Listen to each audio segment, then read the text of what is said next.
Good evening, everybody. This is Robin with another edition of Horror Pop After Midnight, and my guest is filmmaker Bob Lindenmayer. How's it going, Bob? Hey, man. Thanks for having me. Appreciate it. Yeah, thank you for coming out of your busy schedule to come onto the show today. Yeah, happy to do so. Any Megaforce fan is a fan of mine. So. Yeah, I loved the Megaforce as a kid. I was around 7 years old, and my mom and dad took me to the 99 drive-in theater to watch it for the very first time, and I was just in love with that film. The vehicles, everything. I just loved it. Yeah. I was about 10 or 11 when it came out, and obviously, it resonated with me as well. You know, there's a certain slice of mostly boys from this time period who were just right for the film, right? I think so too, and I even had the Atari 2600 Megaforce game where you played Ace Hunter on one of the motorcycles blowing up stuff, which was pretty cool. Oh wow, yeah, I read that was top of the list for hardest Atari games ever created. Yeah, why they made that, they also made the MASH game, but I picked the Megaforce game over. Definitely. Lots more fighting in the Megaforce game than the MASH game, I would imagine. Now, let's talk about a documentary you did that nobody asked for about a film nobody remembers, Making Megaforce. What decided you to make this documentary about Megaforce? Well, I don't know if I can, my partner in crime, Barry Bostwick, is way better at the elevator pitch than I am, but basically, obviously I've always been a fan of Megaforce, and it fell into obscurity pretty fast. So, throughout the years, I've always just kind of been a champion of it, and it's kind of a litmus test for other. If you're a true geek, you kind of know Megaforce, right? And just as the internet came out, and there was just hours and hours of YouTube channel videos of people making fun of Megaforce, which, I'm not going to say it doesn't deserve it, but, it really hit me at the age that I was, and I just thought it was time for somebody to kind of defend Megaforce a little bit, and so through a strange series of events, I was initially going to do a coffee table book because I have lots of archival shots of Megaforce and stuff, and through researching that book, I just kept meeting people who were on the production, and then I just finished collaborating with a director named Lisa Downs, who had just put out Life After Flash, the Flash Gordon documentary. Nice. That came out a couple years ago. And she was just like, man, you're like talking to all these people. Why don't you just make a film about it? So that was kind of the original kernel of the idea, was like, yeah, sure. Like, why don't I try it? Yeah, it's pretty cool. Now, let's talk about Ace Hunter himself with that beautiful golden blonde hair, Barry Bostwick. Amazing. So, how'd you reach out to Barry Bostwick, and what did Barry Bostwick think about you doing a documentary about a film he was in? Well, him being a big Rocky Horror Picture Show icon, he's done tons of interviews and exposés on that film, and I think he and everybody else I interviewed, they were like, yeah, sure, I'll talk to you, but are you sure you want to talk about Megaforce? Maybe we should talk about one of the other movies I made. And I was like, no. It's definitely Megaforce. So when I started this documentary, obviously it was imperative to me to get the commander himself involved, and he was doing an independent film with a couple directors who I'm now friends with, and they were doing a Indiegogo funding campaign for their own film that Barry was in, and as one of the perks, they listed if you pay X amount of money, Barry Bostwick will do a Megaforce film commentary. And I instantly signed up for that, and I ended up being the only one who signed up for that. And after their campaign was done and everything, I reached out to them and was like, I know a little bit about Megaforce. If you need a hand with this commentary that now you owe me. And they said, oh my God, that'd be amazing. So my first interaction with Barry was I flew to California, and they were recording it at his house, and I walked in, and they were all set up to do this commentary. And he came out, and we shook hands, and then he said, do you drink tequila? And who was I to say no to Barry Bostwick? So we promptly sat down, and I participated in the Megaforce commentary with him as we consumed a bottle of tequila. That had to have been fun, drinking some tequila of Barry Bostwick, doing commentary on Megaforce, man. That had to have been wild. You probably had some wild conversations during that. Oh yeah, no, I thought that was going to be the tip of the iceberg as far as my Megaforce career went. It was such a fan moment, and he was, he was so cool and appreciative, because the reality of the situation is, since that movie didn't do so well, like everybody who worked on it kind of, it was a job and they went on to their next job. So like even Barry Bostwick, the star of the movie, didn't have a real clear memory of most of the film. So through this commentary, obviously he realized that I knew way too much about this film. And then when I decided to do the documentary, I was just like, hey man, would you be game for this? And he was like, absolutely, that sounds super fun. And then that started this insane adventure I've been on with him since then. So you guys built that cool bromance while you guys were making the documentary. It seemed like you guys were having fun. Exactly. And it just kind of escalated into, initially I was planning on doing kind of a straight up making of Megaforce. And then as Barry and I became closer, the movie's focus came into view, which was basically like, yeah, exactly what you said. This is more of a bromance, never meet your heroes type of thing. And in this case, meeting my hero turned out to be one of, my closest friendships in my adult life. So, and obviously, that's the main thrust of the story, but there's also plenty of dune buggies and flying motorcycles. Oh, exactly. Now, and also, in the documentary, you had one of the original Mega Destroyer dune buggies. How'd you get that? That's right. I currently have 4 in my fleet, my modest Megaforce right now. But the original one, it was kind of, I've always collected sci-fi props and artwork and et cetera, and I've always been into cars. And essentially just on eBay 15 years ago, somebody posted this eBay ad that just said old dune buggy body. And it was quickly identifiable to me as a Mega Destroyer fuselage, essentially. So I promptly went down there and bought that, and then took about 10 years on that first buggy to find all the parts and the original sand rail chassis that they used and all that.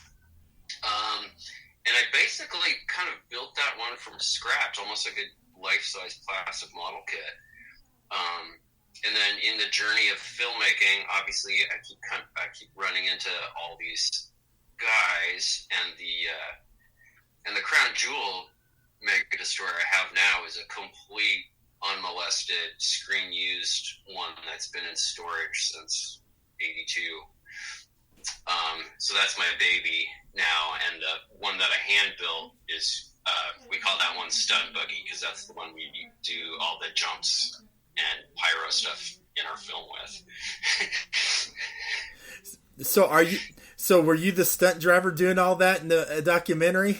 Well, I was definitely the stunt rider of the Delta Mark IV, the motorcycle, because I've got one of the Screamies motorcycles from that. It was bittersweet. Mostly my best friend Dave Campbell, who's also a producer on my film, and my son got to drive the buggies because I had to be behind the camera pointing and jumping around. There are a few silly pieces of business that I've definitely done in that buggy. So how did it feel to ride one of the Megaforce motorcycles, wearing the tan suit, the helmet and everything? What was going through your head? How much fun were you having, being in the tan suit, the helmet, and riding the motorcycle?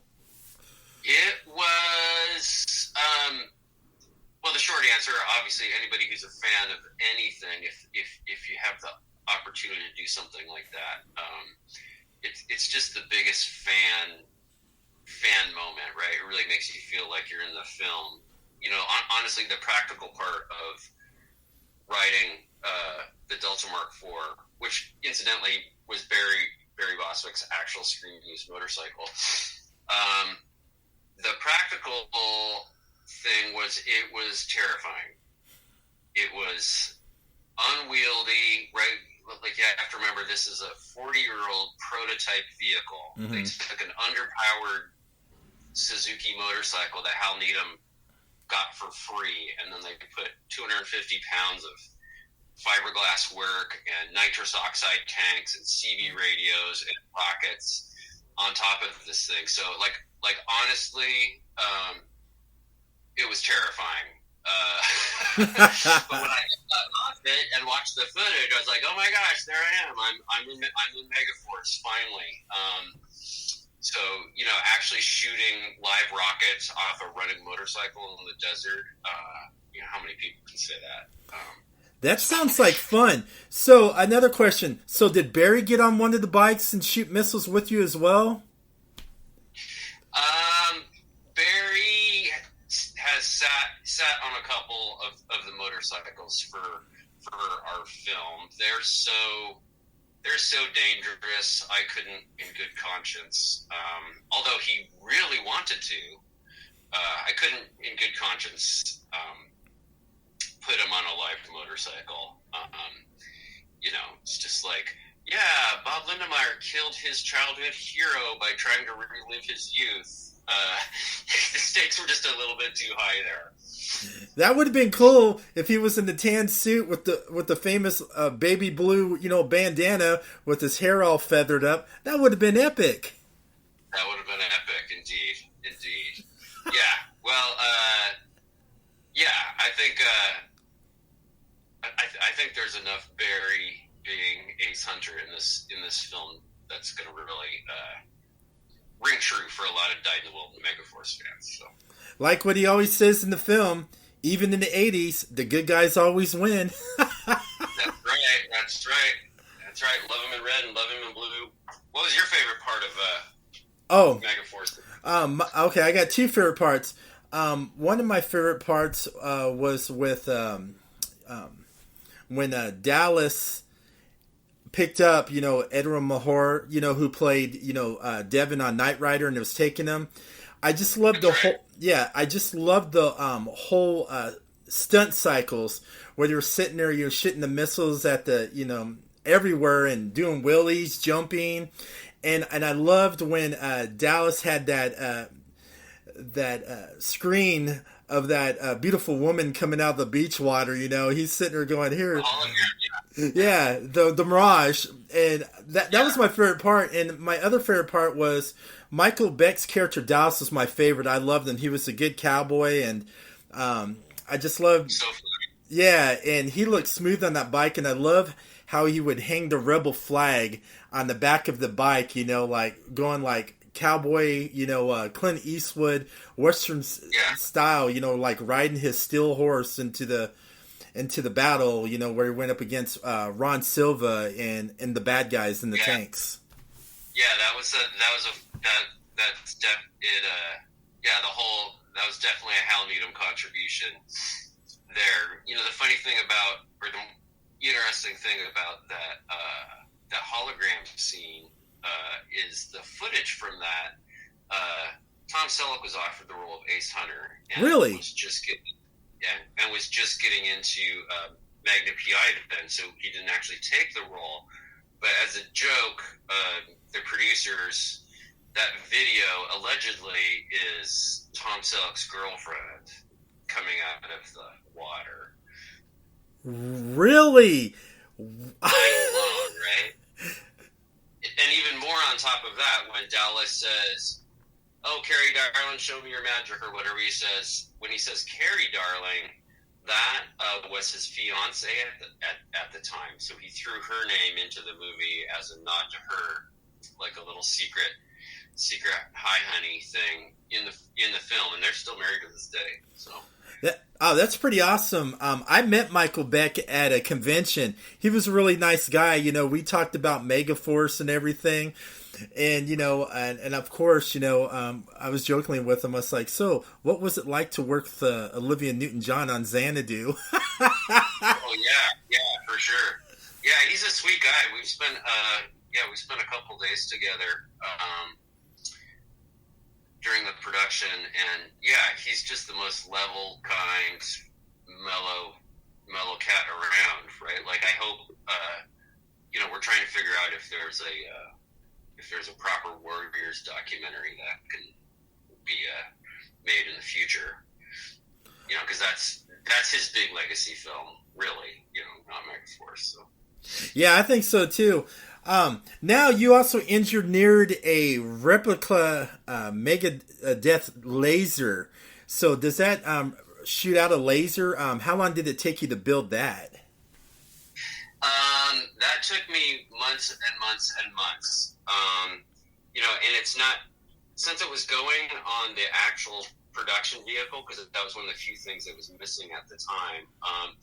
It took probably 6 or 8 months to research all the parts that actually went into the laser functioning. And the thing is most of the parts on these dune buggies are vintage, either military parts or aircraft parts.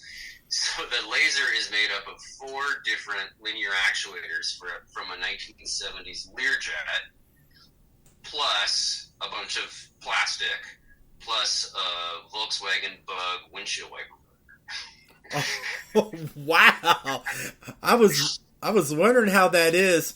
So, do we get to see you playing with it in the documentary as well? Oh yeah. There is no shortage of lasers in this documentary. Now, let's talk about Al Ruddy. You know, who was the godfather of this film. You know, about Megaforce. If he was and the godfather of the Godfather. Yeah. So, yeah. If he was around today, what would you think he would be thinking about you doing this documentary? Well, you know, he's in my documentary. Oh, is he? That's even cooler. Yeah. So I talked to him for 3 or 4 hours. It was the hardest interview to get. Mm-hmm. And he was really reluctant to do it. Not because of anything about Megaforce, just because, right, he's a working professional and has much important things to do.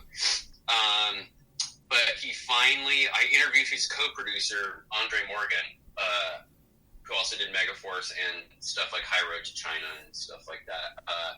They're still best friends. So once I got my interview with Andre Morgan, Andre was instrumental in convincing Al Ruddy to give me an interview. And I was so scared going at, like, he's a force of nature, right? And I found, like, he was just freaking the coolest guy and had nothing but love for Megaforce. Like, he loved that movie. He loved making it. He loved how it turned out. He loved everybody in it. It was not what I expected, right? Because you think all these people are just like, oh, well, it was a box office flop and it was cheesy or whatever. But, they set out to make something, and what they made is exactly what they wanted to make, right? So whether or not folks appreciated it at the time or not, the artists who created it were really proud of it, like across the board. Yeah, wasn't he also a stuntman as well? I don't know. It's a possibility, I suppose. He does do a cameo in Megaforce. He's the co-pilot in the C-130 at the end of the movie. Oh yeah, I remember that where they're picking them up, and at the end, you see Ace, cruising in style on this motorcycle, and he finds out it flies, and he just flies in like a Hollywood celebrity, winning a war, and it's like, here I am, guys. Come help me off this bike. That was priceless.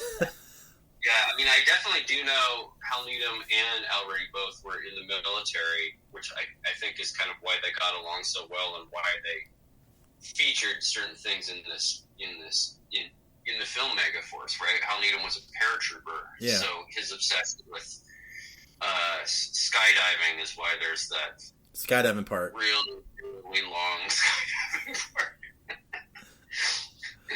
Which, as a kid, I was just like, "Oh, is this the kissing part?" I said the same thing too, and I did. I was like, "Come on, this scene is boring. I want to see some action." Okay, Ace. Right, there's the lasers.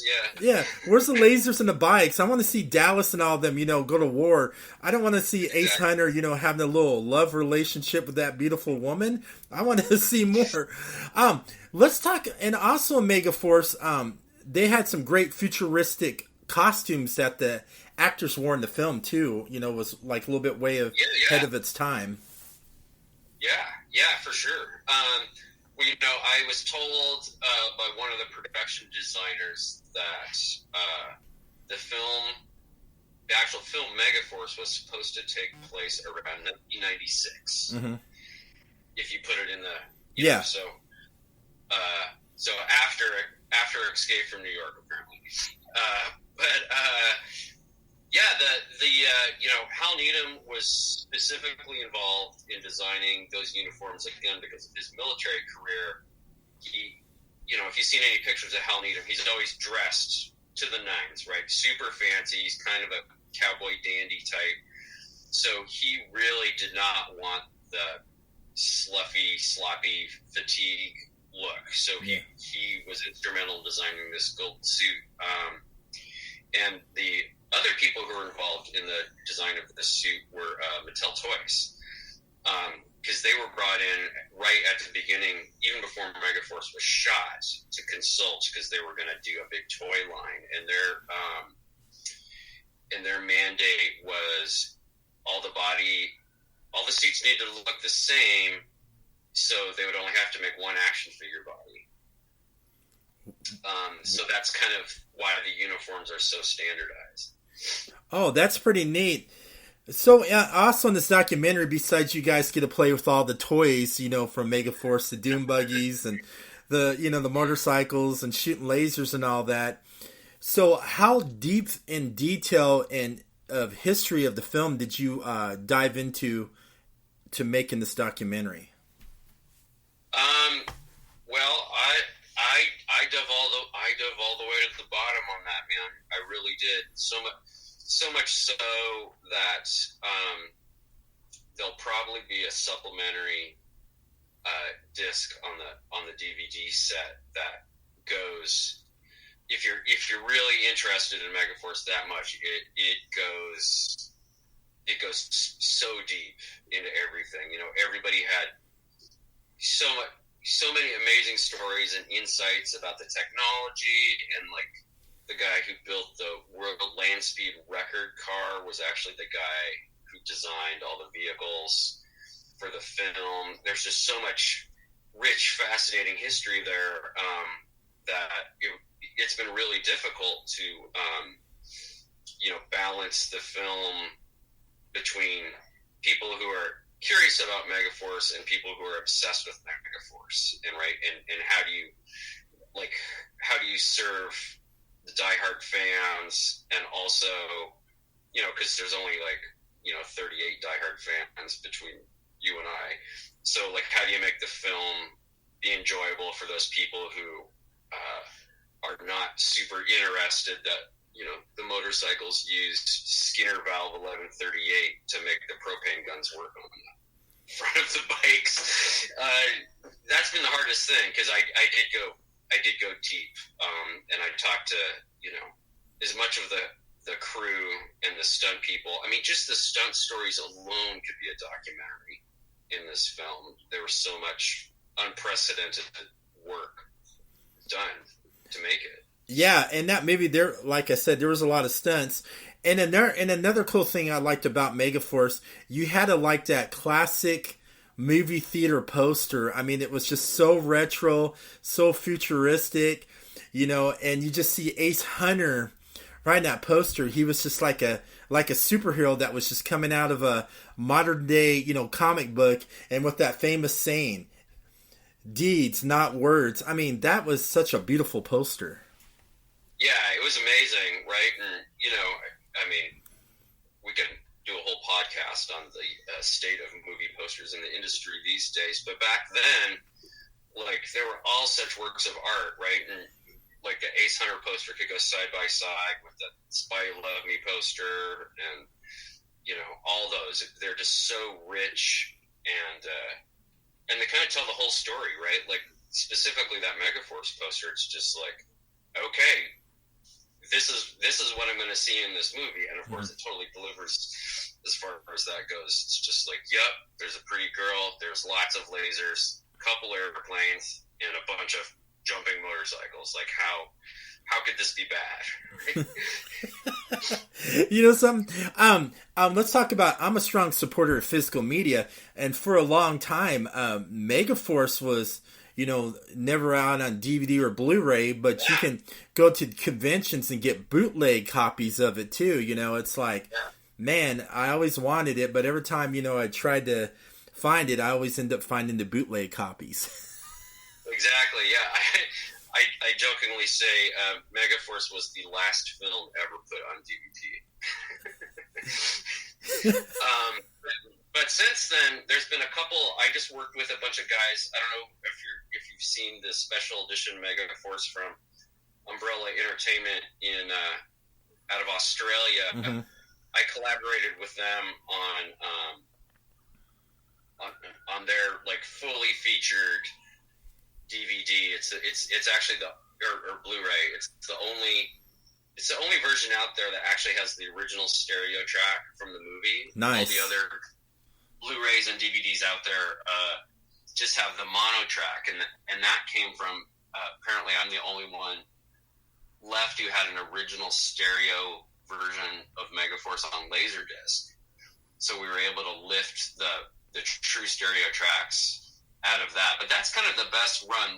It's available now, and funnily enough, since I started this project and more people hear about it, it seems like Megaforce is showing up in a lot of different ways, right? So I think it is easier to track down the film. Even back in 82 when it came out, there was only one video store in town where I live that had it on VHS, right? I had to drive 20 miles and pay a insurance fee on it to take it out of the store just to show it to my buddies. So yeah, it's got a weird heritage as being kind of this movie that's everywhere and nowhere at the same time. Also, since you did this documentary, are you going to be is it going to go out to film festivals, or is it going to go straight to distribution? I know it's going to be coming on physical media. So are you going more the festival route first, or are you going to go straight to distribution? Yeah, well, I mean, it's a larger conversation, but obviously the state of the industry right now for independent films is really complicated and ever changing. So yes, we're coming up with a strategy to where hopefully the filmmakers can get paid back for their efforts, and we can also get it out to as many people as possible. So yeah, we are submitting it to several film festivals for this fall, and then of course all the fans, all the backers of the Indiegogo, and basically whoever could find the website will be able to get a physical copy of that. And then my hope and dream is to kind of do a road tour to local theaters in select towns across the United States, some of which hopefully Ace Hunter will be in tow with, and really just try to do it as a theater experience, which I think is really important, and it's special. So I'm going to do my darndest to kind of have a proper theater going experience with a bunch of people who either love or hate Megaforce, and that can share in that experience together, right? Because that was, you're from the generation too, right? Like, yes, seeing Alien in the theater is much different than seeing it on your television set, right? And I think that has a lot to do with what's important, and as my film, kind of celebrating the spectacle of cinema in general, it should be a shared thing. So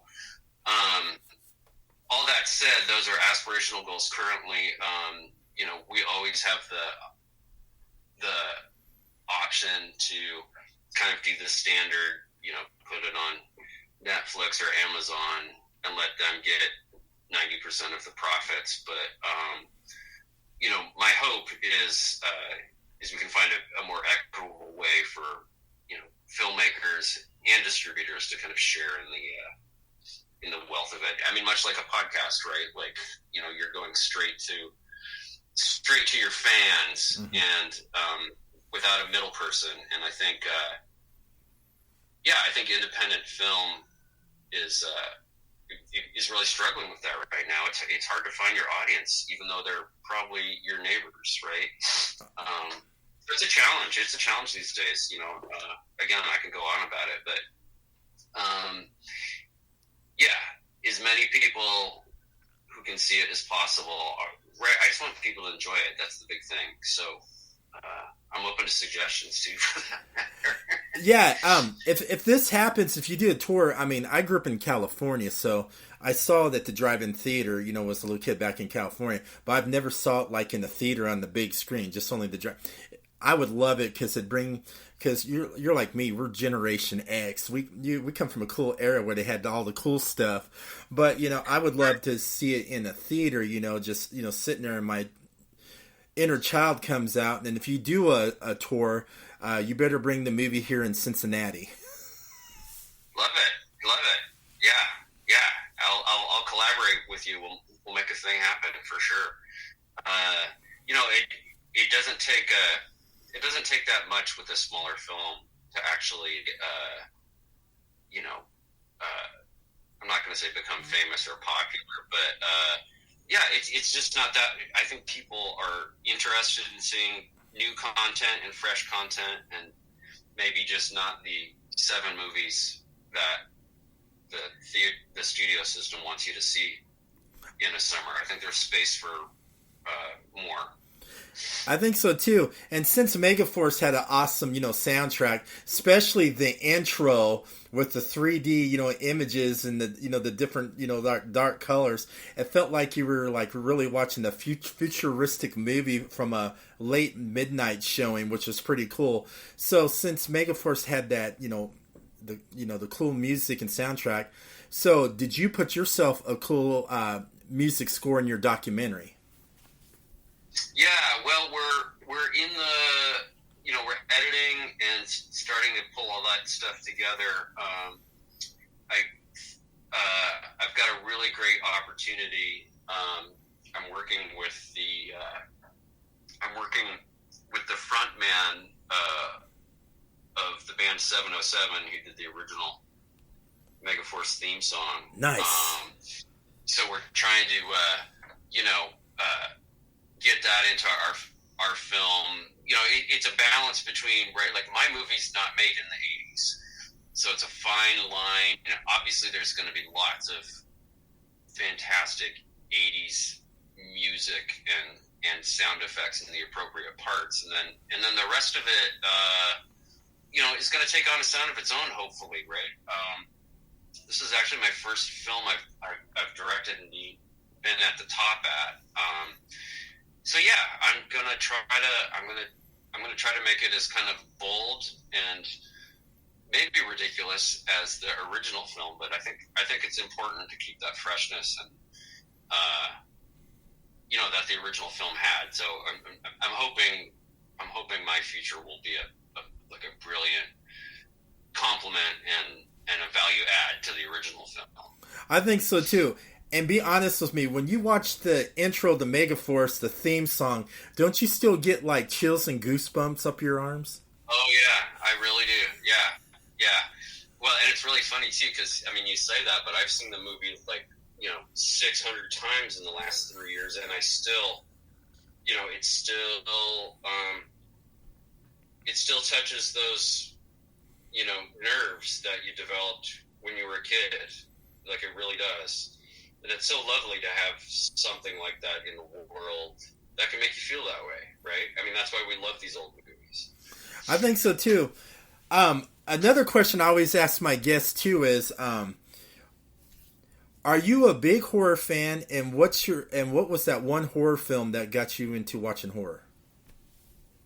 Oh, well, that's an interesting question. You know, I saw Aliens before I saw Alien. Mm-hmm.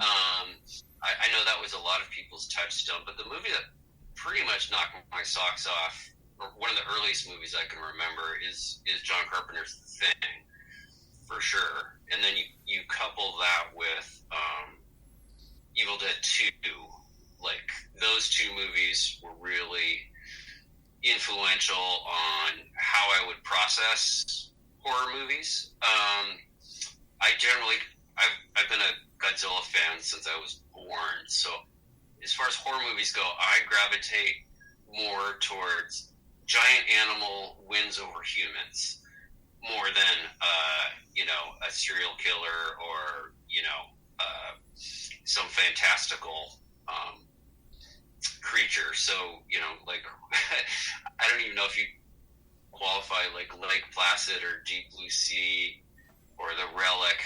Well, The Relic's definitely a horror movie. You know, and then more contemporary movies like I'm the hugest fan of Dog Soldiers. I cannot watch enough of that movie. And of course, American Werewolf from London. I like to consume my horror that doesn't necessarily take itself so seriously, right? I mean, I am a product of Megaforce. I'm kind of a delicate flower when it comes to the heavy stuff. So I definitely tend to gravitate towards the stuff that maybe has its tongue in its cheek, or maybe a little bit lighter in the horror genre. How about you? What's your favorite? Oh, my favorite, the two films that really got me into it, and I call them my go-tos, would be the original Phantasm and the original Halloween by John Carpenter, because it was practical effects. It wasn't bloody, but you can tell and feel the scenes when Michael went and killed his victims. It was like played in your head. You can use your imagination, and I loved it because it was good and practical, and there was no blood at all in the movie. And that one and Phantasm were the two films that really got me into horror, you know. And back then, 80s horror was the shit. It was the shit. Yeah.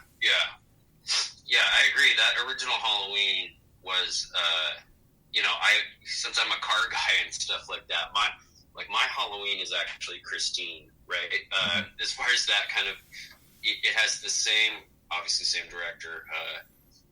It has the, you know, so many horror movies back then didn't learn from the original Halloween, right? It's not about, I think James Cameron says, you know, there's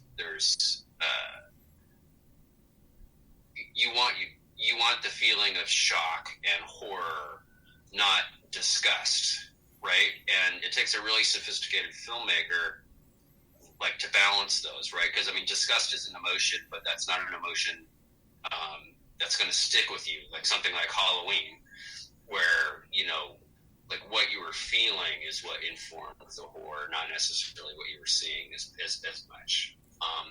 Yeah, and I think that's really important. I wish I could. I wish I had that talent. That'd be amazing to be able to make people feel that way, right? Exactly. And one more last question, because I know you're a busy guy because you're editing and cutting your film. Oh no, I'm enjoying this. So whatever you need, bud. Okay, cool. You know, I'm just being respectable. You know, because I know how you filmmakers are, man. I know a lot of filmmakers as well. I got friends. You know, I know how it is. But yeah, have you ever thought about writing a modern day Megaforce movie? You know, kind of like a sequel, but like more of a modern day version. Oh yeah, for sure. I think about that all the time. You know, I mean, you know, I actually own the script for Megaforce 2, which was written at the same time as Megaforce 1. Really? So there was going to be a Megaforce 2? I never knew that.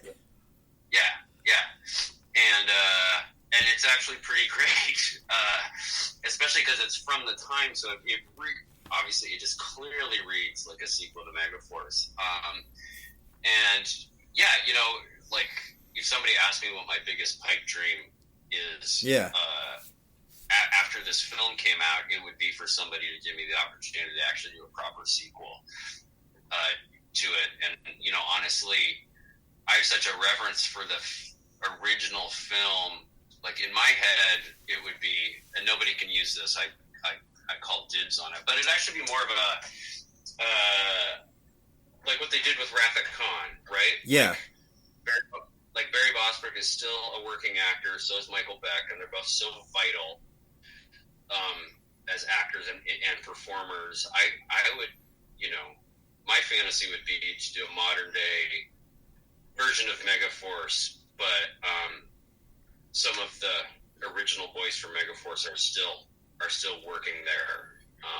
You know, and Ace Hunter would still be the commander, and of course there would be a whole new cast of young bucks in there as well, and the weapon systems would be upgraded, and all that. Because I think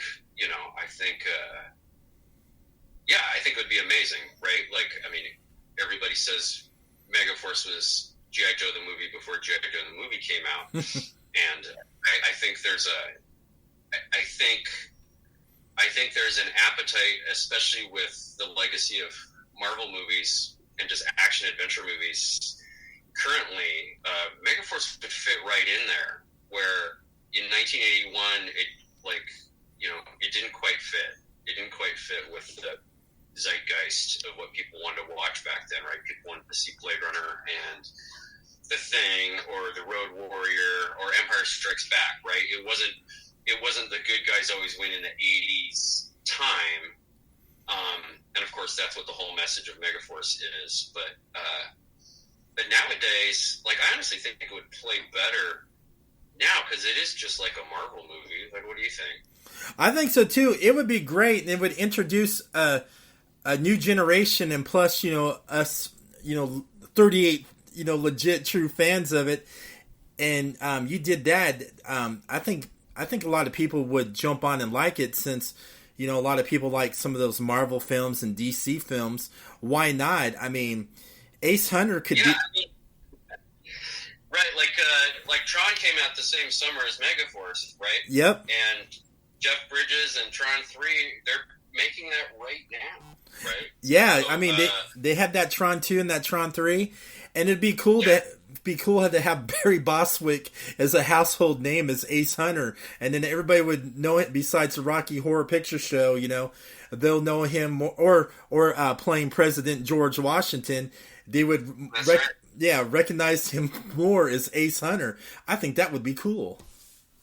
It'd be amazing. You know, when I go to a lot of Comic-Cons with him, and obviously Brad from Rocky Horror Picture Shows is the main thing, but there's people that will come up to him for, like, just like Parent Trap 2 is their favorite movie and they loved him in it. Or, obviously Spin City. Like, it generally goes Rocky Horror Picture Show, Spin City, and then all the rest of his movies, which, it's shocking, his body of work, right? Like, to this day, it's like, God, where's Barry Bostwick been? It's like, turn on any channel and you'll probably find him, right? Like, he's not sitting at home. He's busting ass literally right now on being an actor because he loves to do it. So, that's my other second fantasy, is that Barry Bostwick can have, a resurgence in the way that he deserves, because the guy's brilliant. So. I think so too, and like you said, he's done so much things. There's a lot of people that didn't even know, like I said earlier, he played President George Washington, and then he played the pirate in the Pirates of Penzance. So a lot of people don't know that unless you're a diehard, Barry, Bostwick fan. But yeah, I mean, he's did so much, and one of these days I'm gonna bump into him at a convention, and I'm gonna get that little short interview with him. And I'm just going to just straight come up forward and start talking about Megaforce and watch his jaw drop. Awesome. Yeah, I can definitely hook you up on that for sure. Oh, yeah, he was like he was the mayor. He was the voice of the mayor in Incredibles 2. Yep. Right. Like, go through his IMDb. It's just crazy. Oh my God, you're Scorpion King 3? Are you kidding me? He's everywhere. You just gotta look. I know, right? So, if you were part of Megaforce, what would your code name be? Because everybody had like Dallas, Ace. What would your code name be? My code name is Speeder. The commander himself gave me that nickname. So I'm Speeder of Megaforce. Anytime he calls me Speeder. And everybody on the production also got a Megaforce name from Barry. So we all are part of Megaforce. That is awesome, man. I think that's cool to be able to get a code name like that, man. Yeah. Hey, I would have been like like Wayne and Garth from Wayne's World. If Barry Bostwick gave me a code name for Megaforce, I'd be on my knees going, "I'm not worthy. I suck."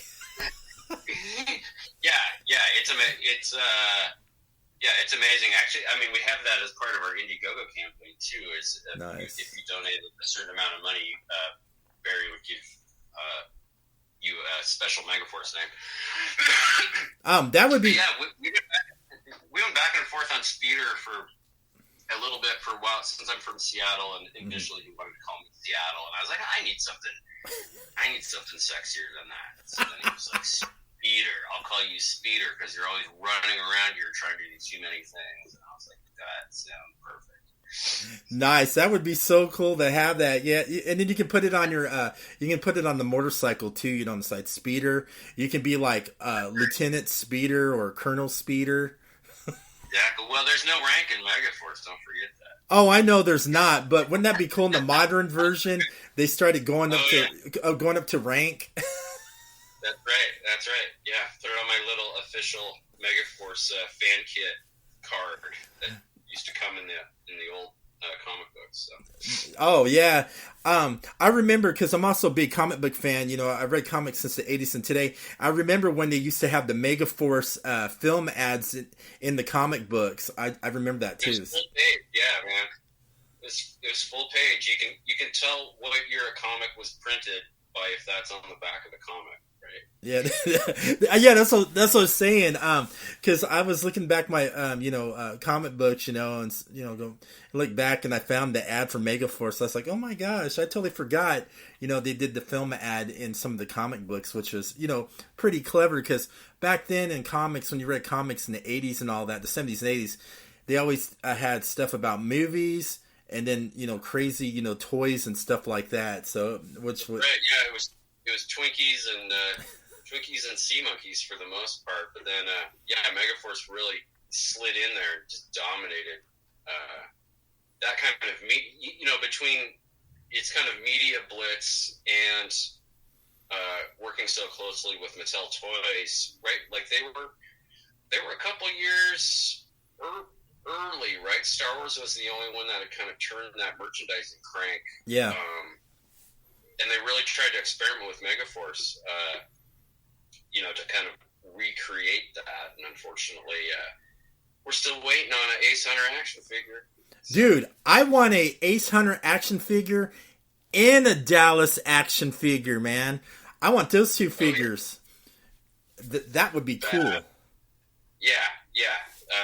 You're not alone there.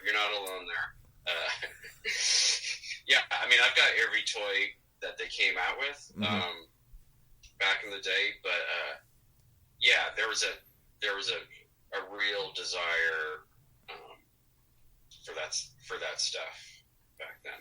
Yeah, so like I said earlier, I have the movie poster, framed, because I'm a huge Star Wars fan too. But I have the movie poster framed. Of course, I got the bootleg copy of the movie. Of course, everybody does.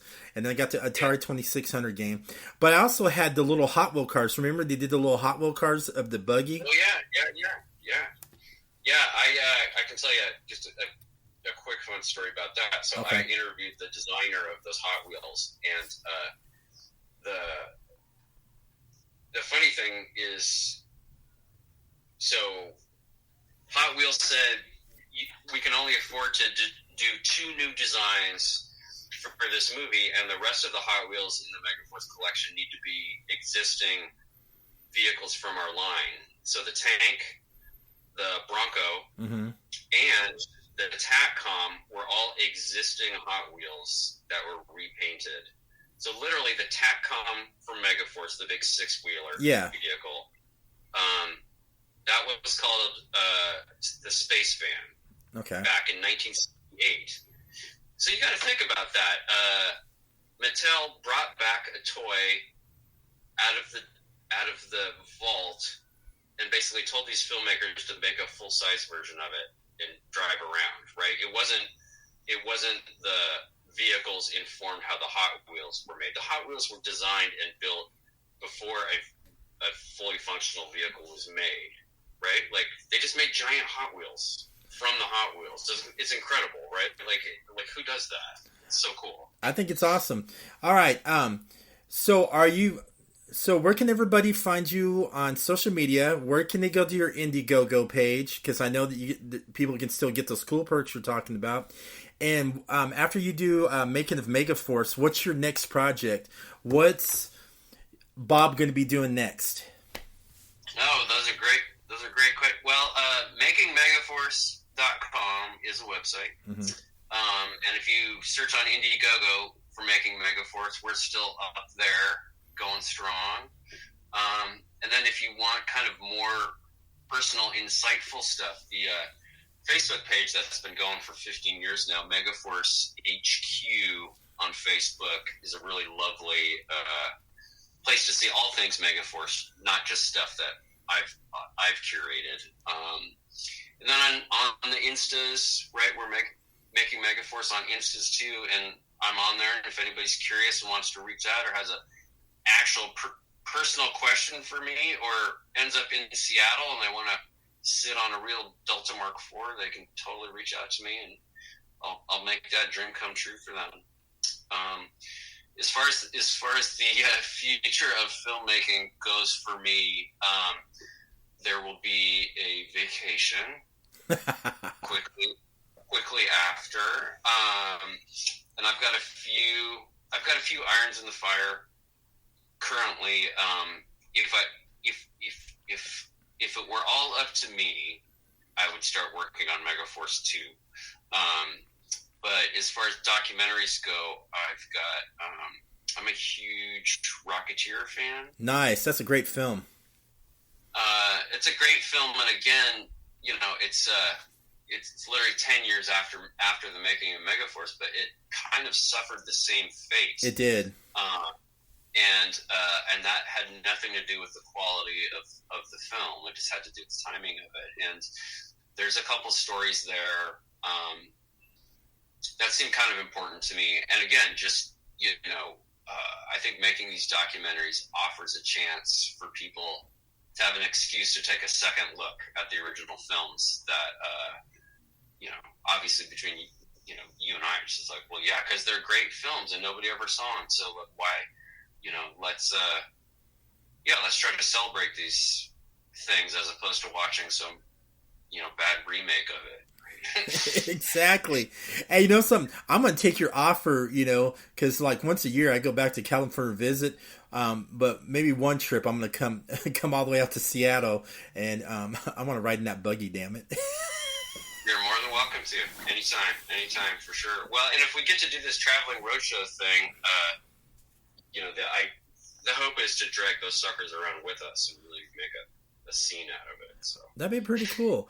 Thank you so much for sharing your story and talking about your love to Megaforce. It made me feel good because there's really not that many people I can talk about my love to Megaforce to. So I know. I hear you. There's going to be more. There's going to be more soon if my work hopefully will tip the scales on that a little bit, so we can all come out of the Megaforce closet and celebrate it properly. Exactly. And like I said, thank you so much for coming on. Oh, it was a pleasure. It was a real pleasure. Thanks, man. And everybody, thank you for listening to Horror Pop After